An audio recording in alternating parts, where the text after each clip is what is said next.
أعوذ بالله من الشيطان الرجيم. بسم الله الرحمن الرحيم وبه نستعين ثم نصلي ونسلم على المبعوث رحمة للعالمين ثم أما بعد.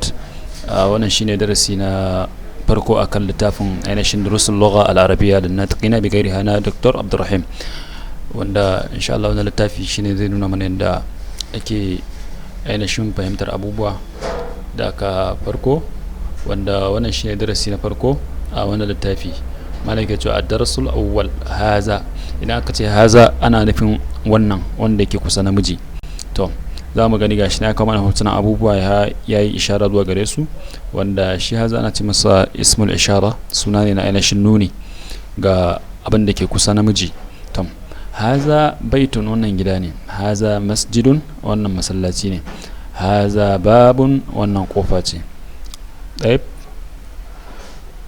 Haza kitabun, wannan littafi ne.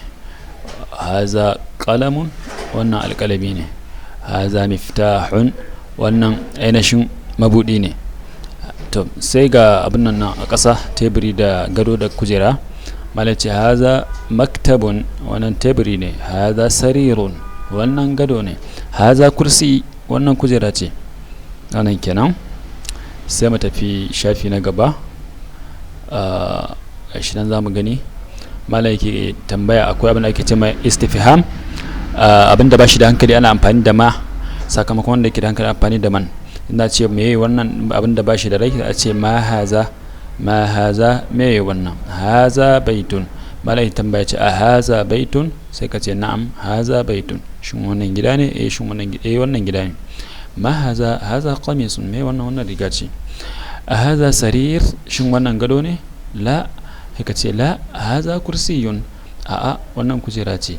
Ma haza, ma haza, haza najamun, haza najamun, wannan tauraro ne. mun gane. to akwai abin da ake ce ma tamrin, shine kamar za a gwada mu abin da muka karanta mai muka fahimta. to sai aka mana hoton abubuwa da sunayen wanda za mu faɗi sunayen su wanda ya gabata. ma haza, haza miftahun. ma haza, haza kitabun.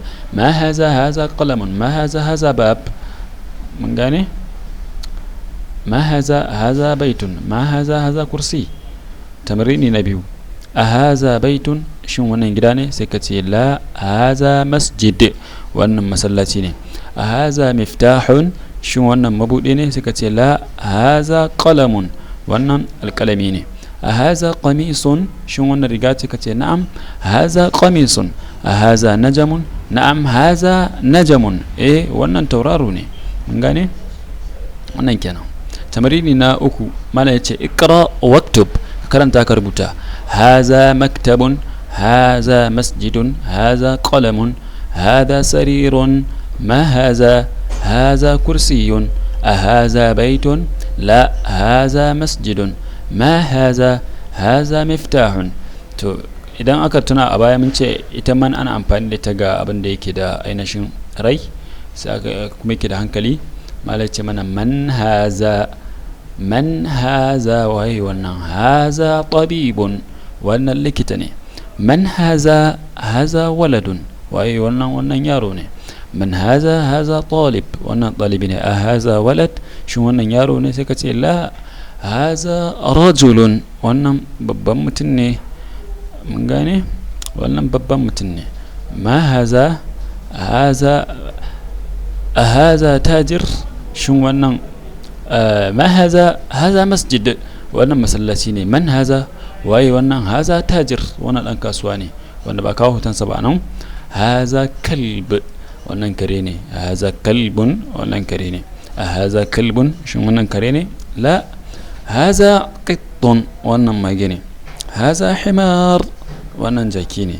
sai aka mana hoton doki aka ce a haza himarun, shin wannan jaki ne? la haza hisanun, wannan doki ne. haza hisanun, wannan doki ne. ma haza minnan kuma meye? haza jamalun, wannan raƙumi ne. mun gane. wannan kenan. sai aka zo aka ce ma haza meye wannan? haza dikun, wannan zakara ne. addik shine zakara. dik zakara gashi nan. man haza, waye wannan? haza mudarris, haza mudarrisun, wannan malami ne gashi nan rubutu. mun gani.